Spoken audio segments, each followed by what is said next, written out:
Àtúnṣe wo ni ìjọba àpapọ̀ fẹ́ fi ẹ̀ẹ́dẹ́gbẹ̀rin lé mejila bílíọ̀nù náírà ṣe ní pápákọ̀ òfurufú Èkó tó di ariwo? Ẹ̀kúnrẹ́rẹ́ àlàyé rèé lórí rẹ̀ o, ẹ tẹ́tí lẹ́kọ̀ọ́ ẹ máa bá wa ká lọ. Láti ìgbà tí ìjọba àpapọ̀ ti kéde pé òun buwọ́lu ẹ̀ẹ́dẹ́gbẹ̀rin lé mejila bílíọ̀nù náírà láti fi ṣe àtúnṣe pápákọ̀ òfurufú Muritala tó wà ní Ìkẹjà, ìpínlẹ̀ Èkó, ni awuyewuye ti bẹ̀rẹ̀. Mínísítà tó ń rí sí ìrìn-àjò afẹ́ Festus Keyamo ló kéde lọ́jọ́bọ̀ tó kọjá lẹ́yìn ìpàdé ìgbìmọ̀ àwọn aláṣẹ pé ààrẹ ti buwọ́lu owó náà. Keyamo ṣàlàyé pé èyí ni àtúnṣe àkọ́kọ́ tó jẹ́ gbòógì láti ìgbà tí wọ́n ti kọ́ pápákọ̀ òfurufú náà. Ó fi kún pé kí pápákọ̀ òfurufú yìí lè dàbí àwọn ẹlẹ́gbẹ́ rẹ̀ lágbàáyé ni ìjọba ṣe fẹ́ tún ṣe pẹ̀lú ẹ̀ẹ́dẹ́gbẹ̀rin lé mejila bílíọ̀nù náírà. Ṣùgbọ́n ọ̀pọ̀ èèyàn ló ń sọ pé lásìkò tí ebi ń pa aráàlú tí ọrọ̀ ajé dẹnu kọlẹ̀ ni ìjọba fẹ́ kó owó ńlá bẹ́ẹ̀ sí orí pápákọ̀ òfurufú. Wọ́n ní ìnira owó ìrànwọ́ orí epo tí ìjọba Tinubu yọ kúrò ní 2023 kò tán lára aráàlú o, síbẹ̀ wọ́n tún fẹ́ run owó sí pápákọ̀ òfurufú. Ní ìtẹ̀síwájú àlàyé àti àwíjàre kan nípa àtúnṣe pápákọ̀ òfurufú náà, Keyamo tó jẹ́ agbẹjọ́rò àgbà lórílẹ̀‐èdè Nàìjíríà ṣàlàyé lọ́jọ́ Àìkú ọ̀sẹ̀ yìí pé kì í ṣe pé a ya owó sọ́tọ̀ fún àtúnṣe náà láti ara owó ètò ìsúná Nàìjíríà ni. Àwọn owó tí à ń rí láti ara ètò ìrètí ọ̀tun, ìyẹn Renew Hope Infrastructural Funding, tó jẹ́ ọ̀pọ̀ àwọn nǹkan tí ààrẹ Bọ́lá Tinubu sọ pé òun yóò ṣe fún aráàlú ni a máa lò fún un.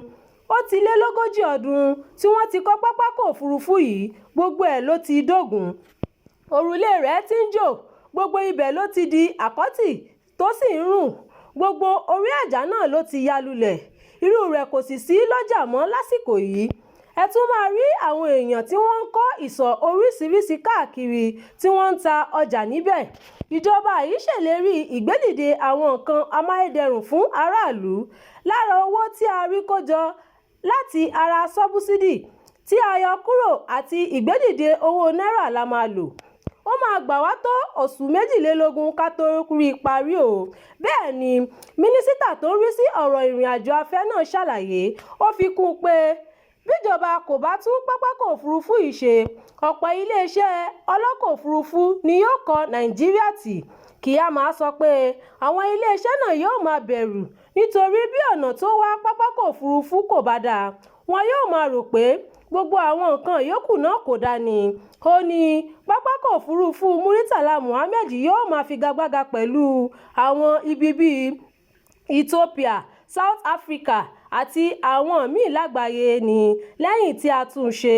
Kì í ṣe àtúnṣe apá kan lásán o, à ń tú palẹ̀ pátápátá ni.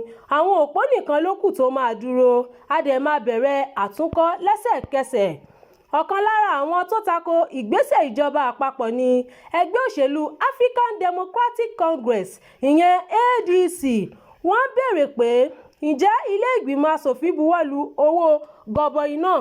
ADC sọ pé ìnákúná àti àkàrà ìlú kù ni èyí jẹ́ o. Àtẹ̀jáde ADC tí akọ̀wé àpapọ̀ wọn Bọ́lájí Abdullahi fi síta lọ́jọ́ Àìkú ṣàlàyé pé irú ìnáwó yìí fi hàn pé ìjọba Tinubu kò ka ìnira àwọn ọmọ Nàìjíríà sí nǹkan kan àti pé APC kò mọ̀ pé ìyà ń jẹ aráàlú. Kì í ṣe pápákọ̀ òfurufú aláràbarà ní ẹ̀ka ìrìnnà òfurufú nílò báyìí o, àmójútó gidi ló yẹ. Ó sọ̀rọ̀ láti jẹ́ kó yé wa pé ẹ̀ẹ́dẹ́gbẹ̀rin lé mejila bílíọ̀nù náírà ni wọ́n máa fi tún pápákọ̀ òfurufú tí kò pẹ́ tí wọ́n tún ṣe lẹ́ẹ̀kan sí i. Ní orílẹ̀-èdè tí gbogbo ohun amáyédẹrùn kò sí, tí àwọn olùkọ́ fásitì dá iṣẹ́ sílẹ̀, tí kò sí ètò ìlera gidi, ni wọ́n ti fẹ́ ṣe kówó lé pápákọ̀ òfurufú.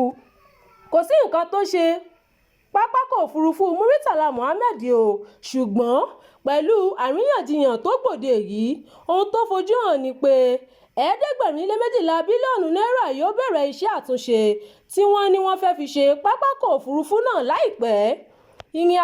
Ìròyìn fún ti àkókò yìí kò ní jù báyìí lọ. Ẹ má gbàgbé láti darapọ̀ mọ́ wa lórí ìkànnì Jígí Alára. ìkànnì 24 tó fi ìkàlẹ̀ sí ìlú Ìbàdàn ìpínlẹ̀ Ọ̀yọ́. Ẹ má gbàgbé láti bá wa pín ká o, ẹ sì bá wa fi èròǹgbà yín sí abala àríwísí. Abdulkareem Nimot ló ti ń jábọ̀ ìròyìn láti ìpínlẹ̀ Èkó.